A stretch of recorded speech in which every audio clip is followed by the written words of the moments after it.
Kitzbühel is a ski resort in Austria, in Tyrol, which I consider one of the very best among the many nearby.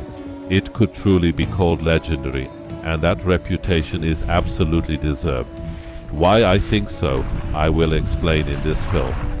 There are 188 kilometers of prepared slopes here. The longest runs stretch up to 8 kilometers with a vertical drop of 1,100 meters.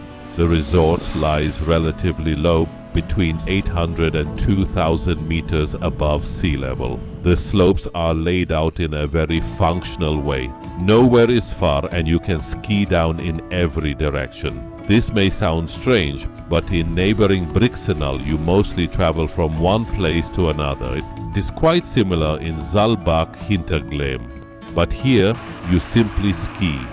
There are no tedious connectors. The ski area itself is part of a larger whole. The lifts from Kievelt, Wilder Kaiser and Brixenal practically touch Kitzbühel. Together that makes almost 500 kilometers of slopes to explore. The legend of Kitzbühel is also the legend of the Hahnenkamm Red race and the most difficult run, the Strife. The first races held here in 1931 took place only 3 years after the very first Alpine competitions. The Strife quickly became legendary as the toughest racing slope in the world. Over the years it has been shortened somewhat, but it remains extreme. Parts of the run can be skied recreationally when there are no competitions. Hahnenkamm means rooster's comb in German, which explains the logo, but we'll return here at the end of the film. Let's begin somewhere else. We can divide the resort into 3 main parts. Let's start with the southernmost section, which centers around the peaks Restekogel and 2000er. As the name suggests, the second one rises to about 2,000 meters. This is the highest part of the resort, and also the most distant from the large valleys. That means that on warmer days, the snow here is usually in the best condition. That was the case during our stay. Right down in Kitzbühel, the snow was already slushy, but up here it was still decent. Unfortunately, what was not a problem 20 years ago is now a real challenge for lower-lying resorts. During our visit in early February, the valleys already had temperatures well above 10 degrees. Here the trail network is quite complex, mostly blue runs, but also some reds, crossing and winding between 3 parallel chairlifts. On Restekogel the situation is different. From there, long red runs lead down toward the parking areas on the pass and into the Salzach Valley. There is also an easy blue descent with the character of a ski route. But let's return up the mountain. To move on to the next part of the resort, you first ski down a gentle slope, which later merges with a black run to become a fairly steep red, leading all the way to the valley floor, and then you take lifts up the opposite side. It is hard to call these connector runs, because they are wide, sometimes beautiful red slopes. Yet they are the only link between the sections, so in practice they serve as transit routes. As I mentioned, they are quite steep, which means that in the afternoons, especially when it is warmer, they become very rutted. Everyone fights here according to their skills. And so we arrive at the ridge of the middle section. In places it is quite flat, but the views are beautiful. All the runs here are marked red. Some are really flat, but to leave this area you need to ski red slopes. A very nice red run leads down to the next valley. Before continuing, it is worth going back a little to catch a few other pleasant descents.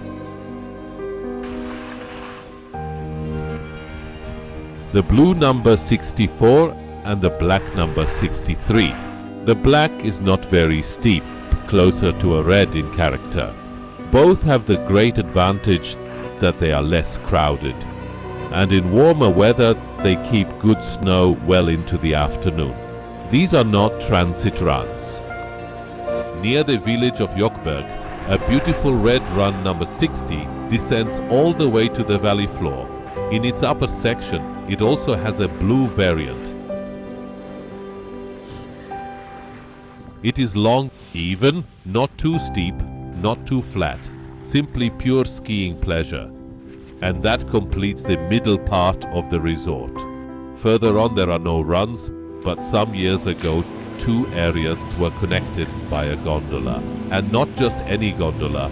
It stretches 3.7 kilometers with only a single support tower. The unsupported span is 2.5 kilometers, third longest in the world. If you are hoping for spectacular views, you may be disappointed because the windows are badly scratched. And this way we reach the main northern part of the resort.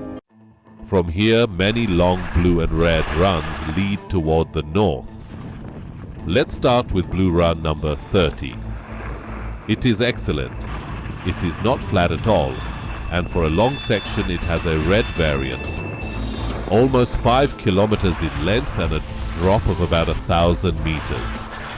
The upper section is ideal for intermediate skiers. That is to say, it is a steep blue.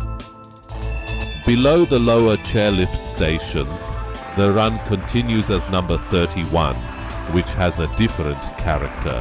This time it is a gentler blue. Not really a connector, but a stretch across meadows. As I mentioned, the valleys can be warm, so snow shortages are visible everywhere. Let's go back up by gondola or halfway up by chairlifts. From here we can move toward Steinbergkogel, where a dense network of runs of all levels of difficulty lets you ski practically in every direction. Let's take a black run this time. It is no secret, not exactly reinventing the wheel either, to say that in warm weather and heavy conditions, black runs are often easier than reds. People are afraid of them, so they stay smooth while the reds get chopped up. This black run isn't very long. Back again on Steinbergkogel. Here begins the longest run in the resort. Almost 8 kilometers in length with a vertical drop of 1,136 meters. It is very easy, perfect for beginners. First, we must turn right and traverse a short road. Then we turn left onto Run 16 itself. We pass a small saddle that serves as a local hub, a little center of sorts. We ski down to the saddle, then carefully turn left. Soon a very long, gentle, almost perfectly straight stretch begins. We pass a chairlift station on the right and continue gently downhill. Attention here. Do not get distracted. There is a steep step of black difficulty. Of course, there is a detour. At the bottom, there is a wide section, a little steeper, and here again you must turn right. The final stretch, like Run 31, leads through meadows and even across roads. We pass a few huts and slowly finish this very long descent. It can hardly be called a sporting run. It is very gentle. If you want something similar, but with a more sporting character, you must turn left earlier at the top. There begins Blue Run 27, which cuts across compared to 16. It is not as flat as 16 with a more balanced profile. No surprise, with a similar vertical it is noticeably shorter. After joining with Red 27B, the number changes to plain 27.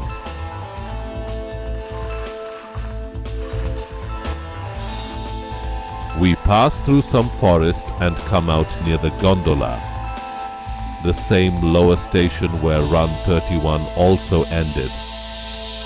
Because this run cuts across, to get back to the starting point, you need to take 2 lifts, traverse and finally break through closer to the town of Kitzbühel.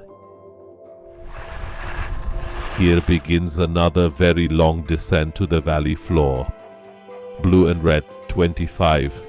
In its upper section, the blue variant winds along a road, while the red goes straight down the middle. So if you enjoy gently sliding down a winding road, take the blue. If you love skiing, I recommend the red. Of course, the blue is artificially much longer.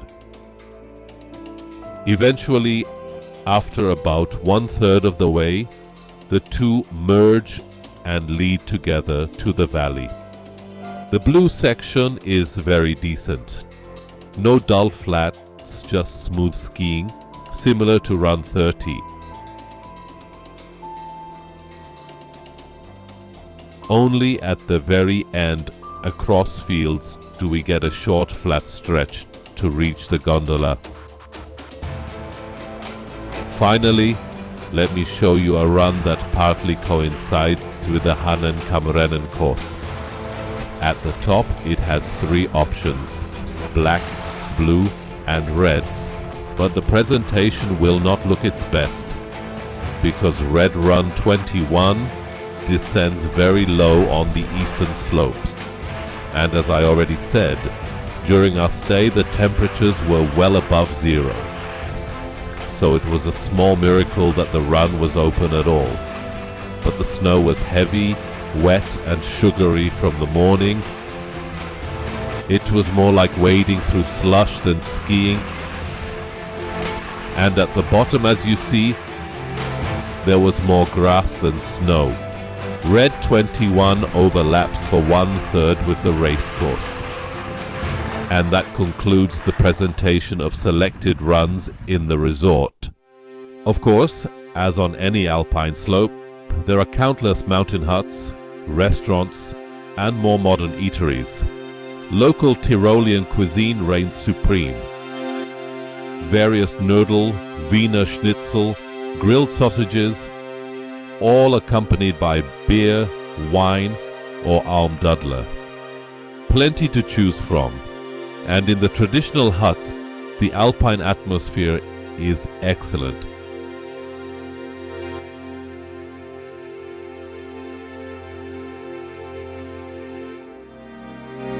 So, time for a summary. Why do I think this resort is so great? Because it offers a huge variety of runs. They are so good and so numerous that you would need several other resorts to match them. All are spread across a relatively compact area, and from any point you can reach another in a reasonable time. That means beginners, families, and advanced skiers can all have a great time together.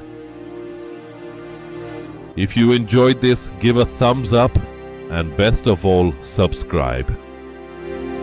And check out my other films.